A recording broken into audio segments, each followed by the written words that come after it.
Hydronephrosis কি? Hydronephrosis হলো কিডনির একটি রোগ যেখানে কিডনির ভেতরে প্রস্রাব জমে গিয়ে ফুলে যায়। এটি সাধারণত কিডনির ভেতরে কোনো ইউরিন নিষ্কাশনের সময় বাধা সৃষ্টি হলে ঘটে। মূত্রনালী, মূত্রাশয় বা ইউরিনারি ট্র্যাকে কোনো সমস্যার কারণে এটি ঘটে থাকে। ফলে প্রস্রাব ঠিকমতো বাইরে বেরোতে পারে না এবং কিডনির ভেতরে চাপ তৈরি হয় ও কিডনি ফুলে যায়। হাইড্রোনেফ্রোসিস একটি কিডনি বা উভয় কিডনিতেও হতে পারে।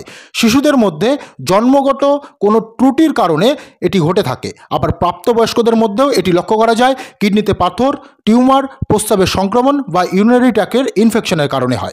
লক্ষণগুলোর মধ্যে রয়েছে পেটের একপাশে ব্যথা, প্রস্রাবে জ্বালা, ঘন ঘন প্রস্রাবের চাপ, জ্বর বা বমি। দীর্ঘ সময় ধরে এটি থাকলে কিডনির কার্যক্ষমতা ধীরে ধীরে নষ্ট হয়ে যেতে পারে। চিকিৎসার জন্য প্রথমে কারণ নির্ণয় করা বিশেষ জরুরি।